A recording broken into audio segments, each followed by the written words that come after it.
On va appeler maintenant la ville de Vire. Alors, c'est pas ça. Excusez-moi. Je ne retrouve pas mes fiches.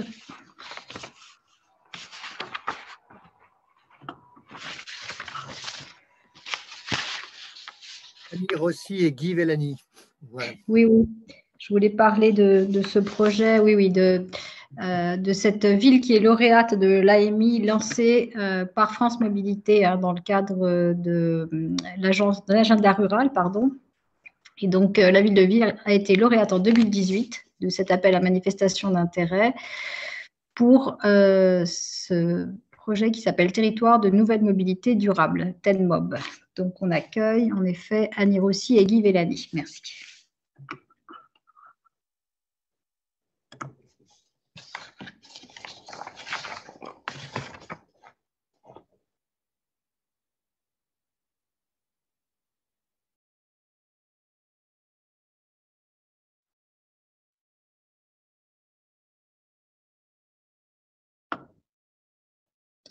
On doit avoir un problème de connexion.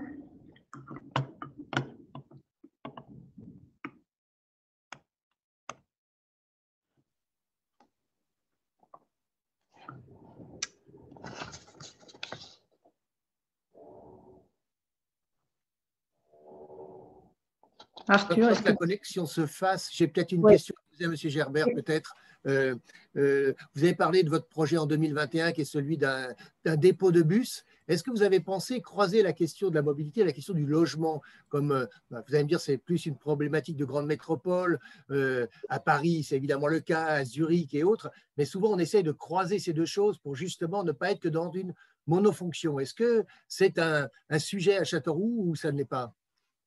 Alors oui, c'est un sujet parce que pendant très longtemps, on pensait que, à tort d'ailleurs, que le réseau de transport devait accompagner tous les développements urbains et notamment périurbains, puisque comme dans beaucoup de villes moyennes, il y a eu un développement, je qualifierais presque d'anarchique au niveau périurbain, et forcément le réseau de transport et tous les services publics en général ont dû accompagner ceci. Ouais. C'est bon, vous m'entendez? Et depuis quelques années, en fait, on a réussi à faire passer le message qu'on ne va pas pouvoir développer les transports publics à outrance et que ça devait rester un réseau de transport public et on allait se concentrer sur les axes principaux et qu'on ne pourrait pas continuer à desservir de manière fine tous les lotissements et tous les développements qui se font à gauche et à droite. Très bien, merci pour cette précision. Je repasse vite la parole à nos amis de Vire. Oui, est-ce que vous m'entendez cette fois-ci, Annie Rossi? Vous m'entendez? Très bien, merci, oui, on vous entend. Bon, super. Donc, je sais pas, vous avez reçu, parce qu'on a été sollicité, il y a, je ne sais plus quand, mais il n'y a pas longtemps. Est-ce que vous avez reçu un diaporama? Vous envoyez, je crois, je ne sais pas. Oui. Arthur ou Florentin? Est-ce que Florentin répondre? Oui, j'ai le diaporama, je peux le partager. Vous mettez, voilà. Donc, j'y vais? Allez-y, oui. Ouais, donc, je suis Annie Rossi, je suis élue donc, voilà, à la commune nouvelle de Vire-Normandie et à l'Agglo. Et je suis avec mon collègue élu Guy Vellani qui est en charge à la mobilité. Donc, bonjour. Donc, bonjour. Pour vous parler de notre projet, effectivement, qui a été retenu dans le cadre de… Alors, je ne suis pas directrice générale des services, mais ce n'est pas grave. Dans le cadre de French Mobilité, je n'y suis plus. Donc, voilà. Donc, l'idée, c'est cette gare que vous voyez là, qui est la porte d'entrée du territoire, de la faire évoluer vers un pôle multimodal. Alors, quelle a été… alors, en quelques mots, d'abord, Vire-Normandie, c'est une commune du Bocage, donc un peu, même beaucoup enclavée. Il n'y a pas d'autoroute, on est en dessous de tous les radars, on nous voit à peine. Il n'y a pas d'autoroute, il y a le train, c'est important. Donc voilà. Pour autant, on est sur un territoire très industriel, puisque sur les, je ne sais plus combien d'emplois, mais ça doit être quelque chose autour de 11 500 emplois. On a plus de la moitié qui sont des emplois industriels avec les services aux entreprises. Ce qui fait que quand l'INSEE parle de sphère productive, nous, on a plus de 50%. Donc, c'est vraiment une caractéristique très, très forte de notre territoire. On a une présence industrielle très diversifiée. On n'a pas des grands groupes issus de la décentralisation. On a vraiment des entreprises ici, locales, avec des chefs d'entreprise qui ont monté leur boîte ou des enfants qui ont hérité d'entreprise. Donc, voilà, c'est une caractéristique de ce territoire.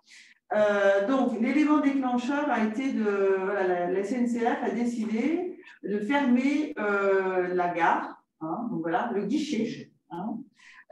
Donc, on l'a su il y a à peu près, je ne me souviens plus, en 2018, quelque chose comme ça, avec un calendrier très serré, c'est-à-dire qu'on avait très très peu de temps pour discuter de tout cela. Et là, bien évidemment, on s'est tous mobilisés pour que le guichet ne ferme pas, mais ça a été peine perdue. Il a bien fallu qu'on trouve une solution de concert avec eux, avec la SNCF. Et donc là, on s'est posé la question de l'évolution de ce site qui est intégré dans Cœur de Ville, hein, qui fait partie de l'ORT, hein, voilà, qui est vraiment identifié dans l'ORT comme le pôle multimodal. Donc du coup, on s'est rapproché aussi bien évidemment de la région, des départements, etc., etc. Et on a commencé à poser un peu nos briques en disant mais la collectivité va s'engager avec d'autres peut-être, mais en tout cas, il faut absolument que ce guichet physique reste. Hein. C'est-à-dire qu'en fait, la SNCF allait installer un automate, elle est fermée et elle voulait se vendre. Hein. Elle nous a proposé l'acquisition du bâtiment dans l'annonce de la fermeture du guichet, tout en même temps. Hein. Donc, bien évidemment, on a refusé, mais au fil des discussions, on a accepté, dans un premier temps, de reprendre le guichet, uniquement le guichet. Donc, on a repris, alors ça a traîné, hein, parce qu'avec la SNCF, c'est toujours très compliqué, on a beaucoup d'interlocuteurs. Et on a réussi à mettre en place, si je puis dire, c'est pas un transfert, mais on a repris la main du guichet, c'est-à-dire qu'on a embauché les deux personnes qui étaient rattachées à la SNCF, c'était des contrats aidés, hein, donc on les a repris. Donc, ce sont devenus des contrats intégrés à la collectivité. Et donc, on a repris le guichet au 1er janvier 2019. Donc, c'est récent. Hein. Donc, avec des multiples conventions avec la SNCF. Je vous passe le détail, mais ça a été des heures et des heures de discussion. Donc, du coup, on s'est mis d'accord aussi, bien sûr, sur la rémunération de la collectivité. Donc là, la SNCF continue à percevoir, donc le guichet continue à offrir le même type de prestations que faisait la SNCF avant, hein, tous les types de transport, y compris ceux à l'international, le remboursement, etc. Donc ça aussi, ça a été une grosse négociation parce que la SNCF voulait réduire l'offre de titres de transport. Donc là, on s'est battu pour garder l'intégralité et on a réussi. Après, on a eu des grosses discussions sur les… Alors, on a gardé, donc en fait, on a gardé tout le système SNCF, hein, informatique, etc., bien évidemment. Et après, on a eu des grosses discussions sur le reversement des recettes, puisque c'est nos salariés, pour le coup, qui gèrent ce guichet. Hein. Et donc, on est arrivé à un reversement à hauteur de 6% des recettes. Donc voilà, donc ça s'est mis en place le 1er janvier 2019. 2020, crise sanitaire, donc bien évidemment les recettes ne sont pas du tout à la hauteur, mais bon, voilà, c'est comme ça, mais n'empêche que du point de vue des usagers, du point de vue des habitants, c'est pas une décision évidente, hein, parce que bien évidemment, juste avant les élections, vous imaginez bien que un certain nombre disaient mais qu'on se substituait à la SNCF et que bon, l'argent de la collectivité n'était pas fait pour cela. Mais bon, globalement, ça a été extrêmement bien perçu par les usagers. particulièrement les personnes qui ne sont pas à l'aise avec les réservations en ligne, et puis aussi pour le contact. Bon, voilà. Donc, on était bien parti s'il n'y avait pas eu cette crise sanitaire. Bon, c'est pas grave, mais n'empêche que je crois que c'était un bon choix de faire cela. Alors, après l'année 2020, eh bien, on n'a pas beaucoup avancé, si ce n'est que la SNCF de son côté non plus, parce qu'ils ont eu une grosse réorganisation nationale. Mais en tout cas, on a eu à nouveau une première réunion, je crois, au mois d'octobre, cette année, enfin dernier, octobre 2020.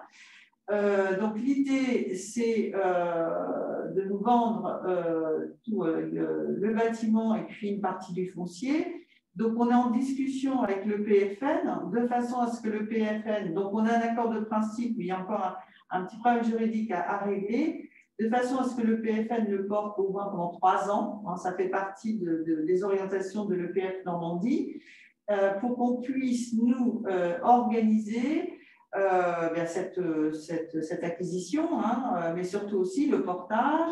Il y a plein de questions qui vont se poser à partir de là, et puis aussi les usages, puisque d'un guichet, il faut que ça devienne un pôle multimodal. Alors, sachant qu'il y a déjà pas mal d'offres autour de cette gare, puisque on a une station de bus interurbain, on a une station de réseau de transport urbain, on a une station de taxi, on a des autocaristes qui sont à proximité de la gare.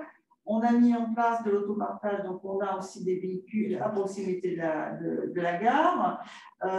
Bon, voilà, donc du coup, on va avoir aussi une aire de covoiturage Blablacar. Enfin bon, on est déjà dans cette dynamique-là. La question qui va se poser, bien évidemment, donc il faut absolument que ce soit porté par l'EPF, de façon à ce qu'on puisse être imaginatif en termes de portage. Alors, se pose aussi la question, parce qu'aujourd'hui, c'est la commune Normandie qui est compétente en termes de mobilité. Et là, bon, on va probablement, c'est même quasiment sûr, voter le transfert à l'intercommunalité, donc pour le 31 mars, puisque c'est la date, avec une prise de compétence au 1er juillet. Donc, ça va être, je dirais, le cœur vraiment de la politique mobilité de l'Intercom, on est une Intercom de 49 000 habitants, avec un peu les mêmes caractéristiques que Normandie, donc avec des emplois industriels très présents, mais aussi c'est un territoire industriel, mais aussi à dominante rurale. Donc voilà, donc ça veut dire que c'est un enjeu extrêmement important dans le transfert, mais il y a une volonté de conforter et d'aller dans ce sens-là. Alors, sachant que parallèlement à cela, on a eu bien sûr des discussions avec la région qui est un vrai interlocuteur sur cette question-là, voire plus, un partenaire. La région est disposée à nous aider à cofinancer un certain nombre d'aménagements, etc., etc. Et on aura aussi des discussions, on va faire des grands tours de table une fois que l'EPF aura fait l'acquisition avec un certain nombre de partenaires, donc collectivités territoriales bien évidemment, mais aussi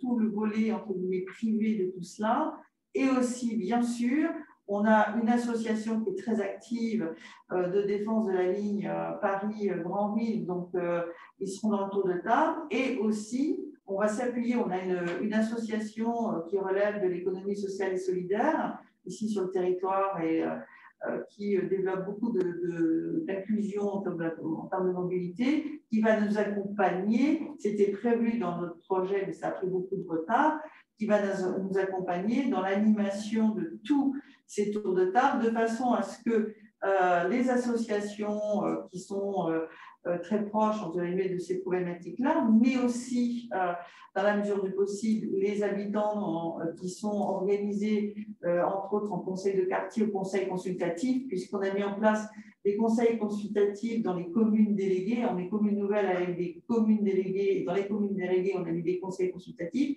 Enfin voilà, c'est-à-dire se donner les moyens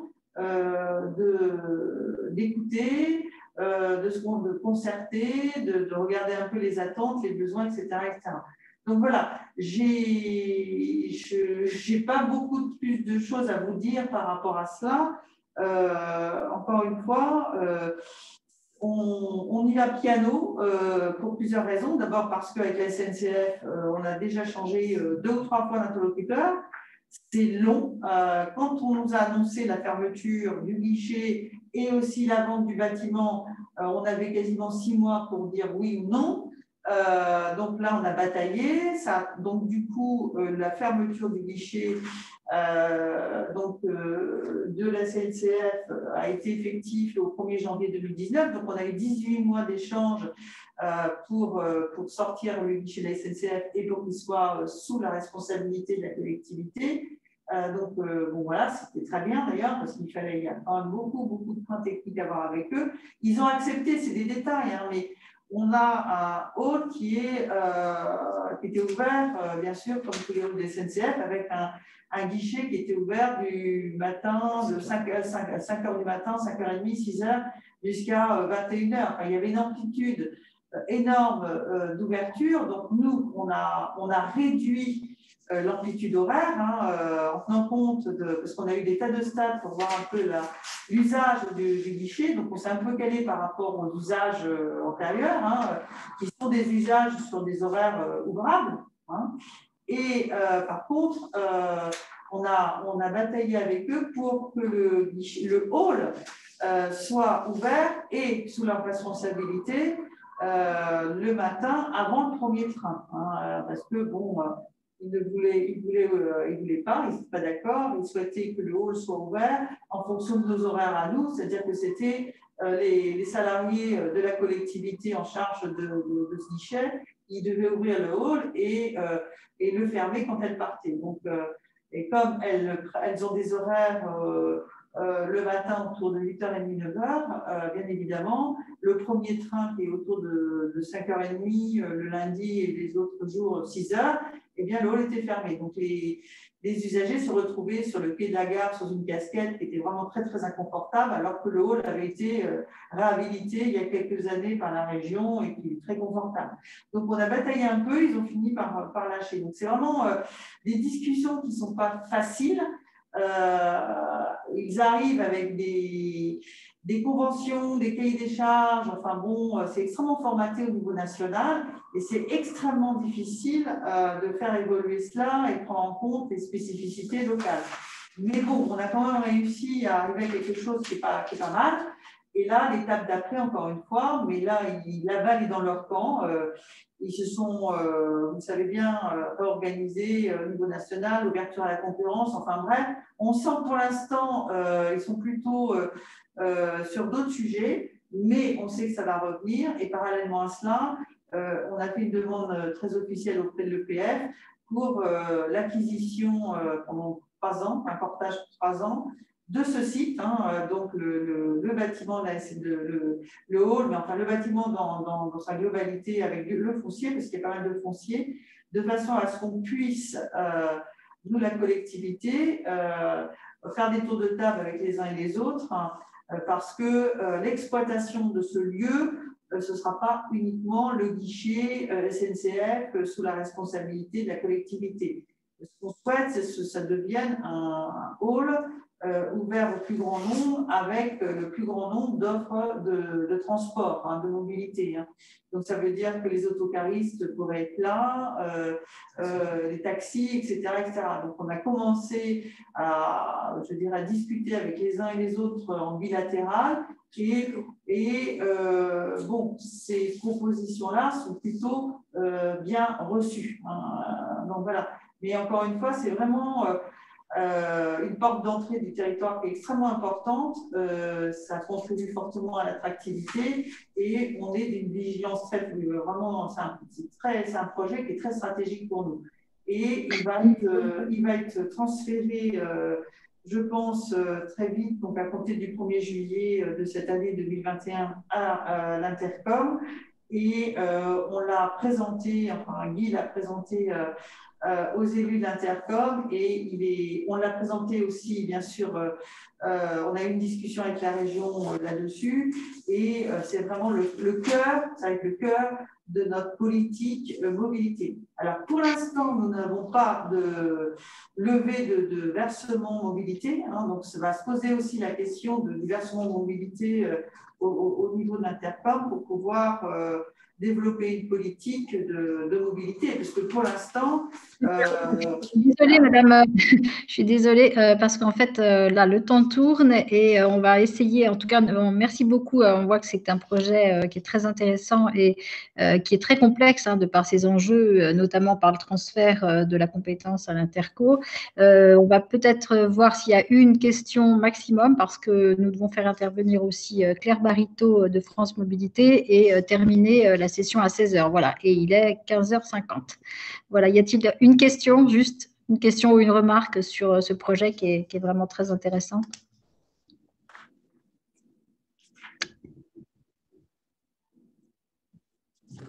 Non.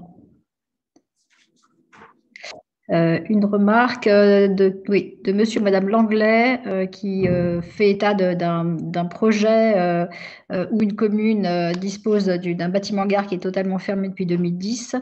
Le simple abri est à disposition et il n'y a pas de rénovation qui est envisagée ni par la SNCF, ni par Gare et Connexion qui ne veut céder à l'euro symbolique alors que la commune a un projet de maison de service. Donc peut-être cette personne se mettra-t-elle en relation avec vous, madame. Je suis monsieur Langlais, bonjour. Oui, ben, je vais prendre simplement les coordonnées de madame. Donc, voilà. Merci beaucoup. Mais ça va se faire par mail, je ne sais pas. Voilà. Merci. Oui, on va vous échanger, enfin, on va vous transmettre les coordonnées. D'accord, très bien.